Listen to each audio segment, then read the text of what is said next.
Hi, Saad, and welcome to this conversation with OTTplay. How have you been? I've been fabulous. I've been a little tired, but that exhaustion comes from, I think, again, happiness. So I'm probably going to end up repeating myself a bit.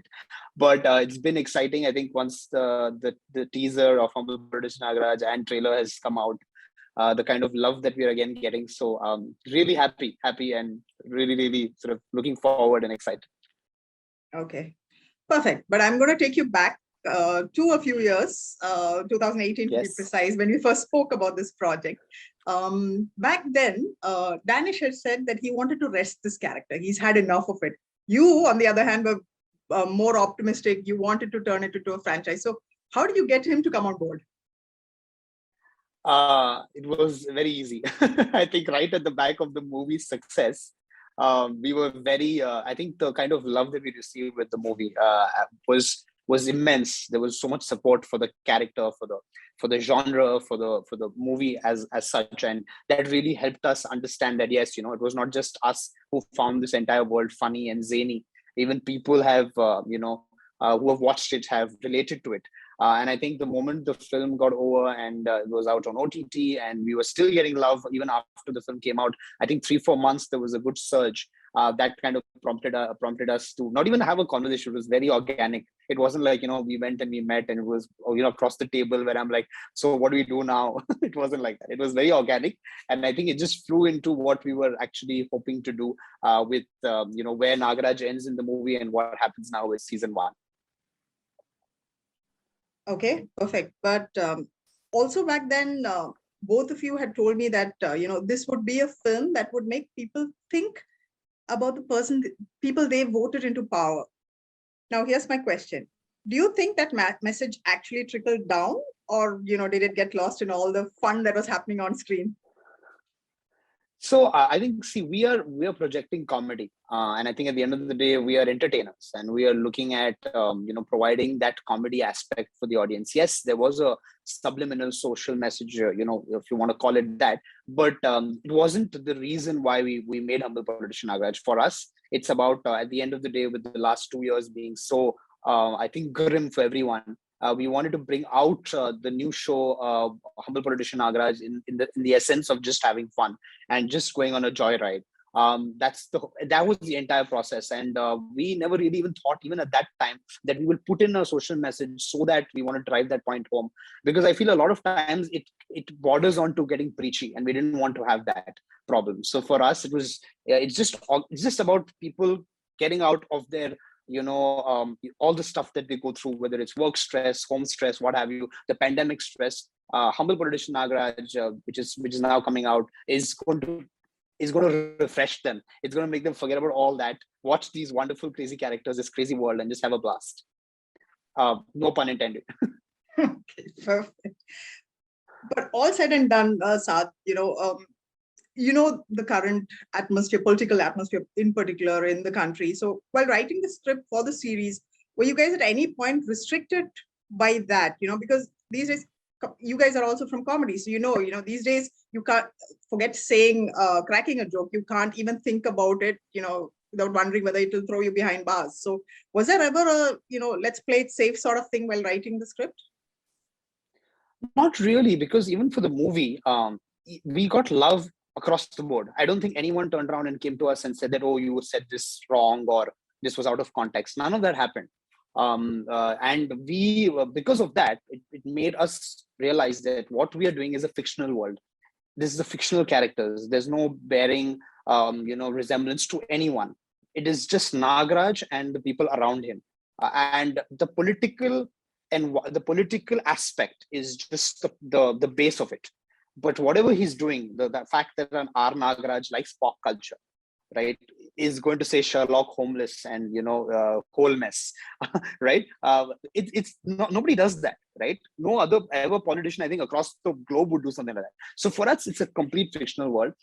Nothing that is happening current anywhere has any bearing, any resemblance to whatever we're doing. For us, again, as I said, I'm reiterating, it's about entertainment, and it's always been. You watched us do improv.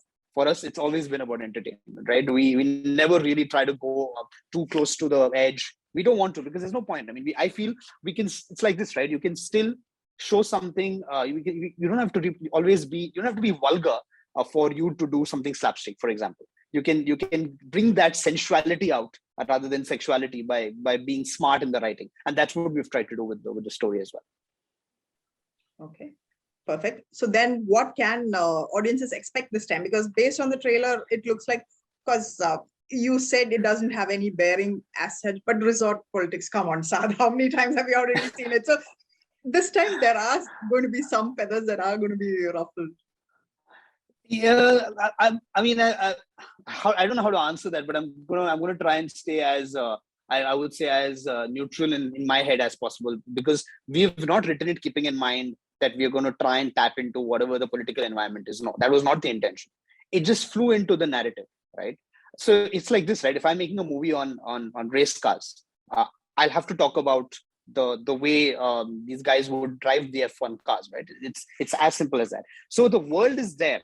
What we are using is not to take the comedy to the next level because we have resort politics. Resort politics is an aspect of the show.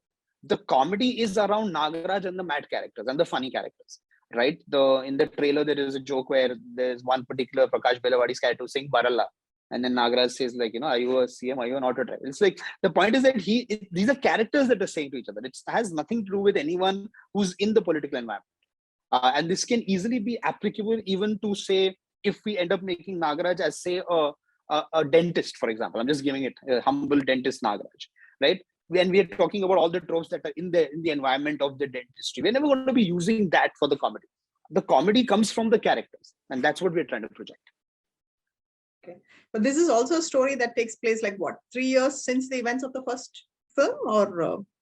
Yes. Yeah, it definitely projects from there. It moves. Definitely, there's a jump in the timeline. And I would love for you to watch the show for you to know how many years forward you've gone.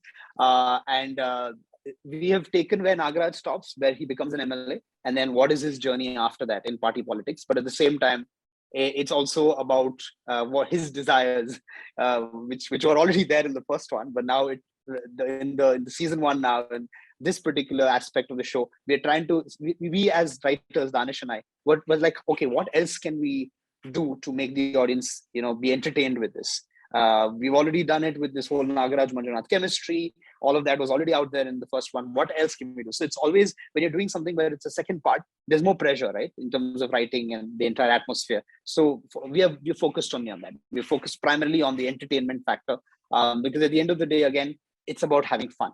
And I think when we want people to come watch a show or a movie, if they leave with a laughter and smile on our faces and memorable moments, which is what happened with the movie, we want the same thing to happen even in the show, and maybe more, hopefully.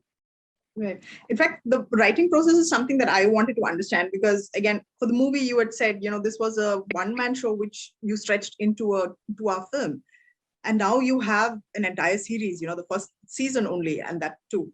So was that a luxury now that you have, a larger platform where, in terms of screen time for characters, you could have a larger cast, more characters, character development. So was it a luxury, or, is that again a stretch?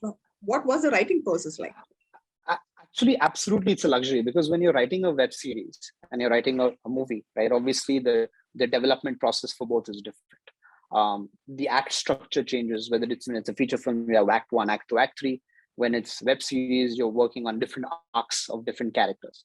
The moment Nagraj's world in the movie ended and now we're moving it to a web series, we obviously had the liberty, the freedom to add more characters. And adding more characters gave us more bandwidth to play, not just with Nagraj and Manjunath and what Nagraj is doing, but Prakash Belawadi's character, Desha Madan's character. That was very interesting to me from a writing standpoint, because every time I was writing the episode, I wasn't just looking at Nagraj. I had to also look at what other characters are doing and how it affects Nagraj and vice versa. So that process really helped. And I think even in web series, you also have to look at cliffhangers, which each episode there has to be something that you're reeling the audience back in. And that was something that, again, had to be worked on the writing level as well. And Danish and I, we come from a school of thought that on paper, it's funny and it makes you laugh. Then on visuals, it'll take it to the next level. And that's what we do. So other than the whole writing process, which is very streamlined, very thought out, when we are shooting, we also add improv, because improv is something that we do all the time. So we also add that. And then that's why I think even the movie worked, because there were a lot of things that were not written, but were written as small capsules, became larger scenes in the movie. But in this time around, we couldn't, because we had a set time to maintain for each episode. And that was a really rewarding process, because I think for me as a writer director, it's important that when I finish writing, I have to step into the director's shoes to make sure that the visuals come to life. And when I have to drop that, right? Otherwise, that baggage will be there. Then I'll be constantly thinking, oh, this scene it's still not meaty. It still can be funny. But little do you realize that for you, if it's funny for 5 times, you've been with it for 5, 10, 20 times, but the audience is seeing it once. And if you're able to make them laugh 3 times for that one particular scene, then I think you've done good justice to it. Since you brought up the improv on the set, could you tell us a little bit about the whole making of HP and the series? Oh my God, I have had such a great time. We shot the series in Mysore. We shot in Mysore, and first of all, I think when we were thinking about who's going to play the person opposing Nagraj, or who's going to be playing with Nagraj on the sidelines, other than obviously Vijay Chendu, who plays Manjunath, we were thinking of Prakash Belawadi, and that was the first name that both Danish and I thought of. And Prakash Belawadi, sir, has never done something like this before. He's never done this kind of a zany comedy before, right? Where he gets to be silly, where he gets to be fun at the same time, right? And when we went to him, he's like, in his own style, he's like, how do you guys see me doing this? I said, no, sir, we see you guys doing this. I think you can do it. And then he got on board, and there were a lot of moments while shooting. So he comes from a rehearsal background because of theater.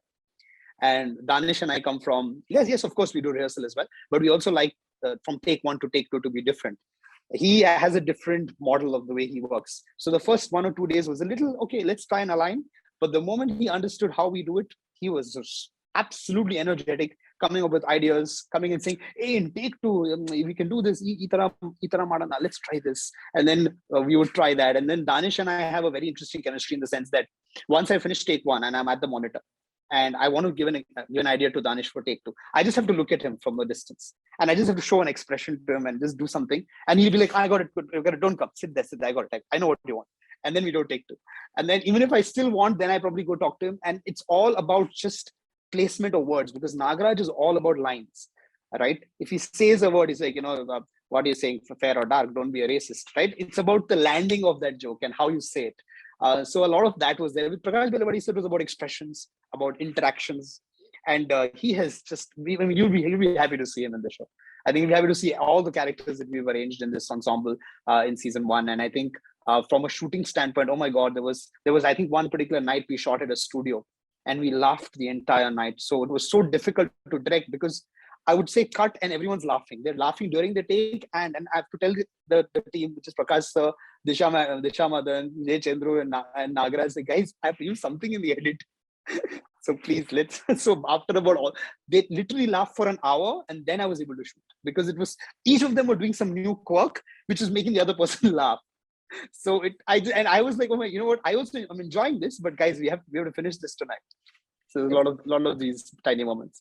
For a second though there, I thought that maybe they were laughing at your Kannada, because I remember what happened, at least what you guys said happened during the making of the film, all your Hinde Madi jokes. No, it's gotten better now. So I don't have any of those moments in season 1, thankfully, because now I was directing the secondary cast better. I was like, Kappa Nodi, Joragi Matadi. I was able to say it in a way they would understand. So I definitely, as a Kannadiga, as in terms of spoken Kannada, it's improved a lot. Maybe you should probably come with me, and we go to some angadi, and then you can probably see the way I've improved, and you can be like, yes, now it's better. That's wonderful. But one person that I did miss in the teaser was where's Lavanya? That is it's a mystery that will unfold on Jan 6th. Maybe for you a little earlier, but yeah, Jan 6th you'll see it, and a lot of people have been asking, and you'll see it, and then hopefully there will be some metaverse that we can do in future, because that's the new trend, right? We can have different universes and play around with that. Okay, perfect. I think I have exceeded the time allotted to me. Any parting words? The show's coming out on the 6th, Saad, but what would you like to tell our viewers? We are excited to have Voot Select present Humble Politiciann Nograj on Jan 6th.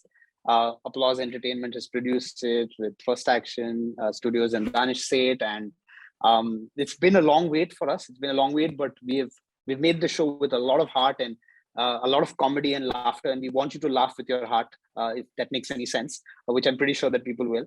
I think we're just hoping and praying that all the blessings and the love that we got with the first one, we get twice as more, maybe even 4 times more for the second one, which is season 1 now for us. Really, really excited. And I think Voot Select, the way they're even backing the show, the presentation, the promise that we are able to show with the season 1 has been so amazing. So we're just excited, absolutely enthralled. And I just want people to write a lot about the show when once it's out. And that's what we got even with 1.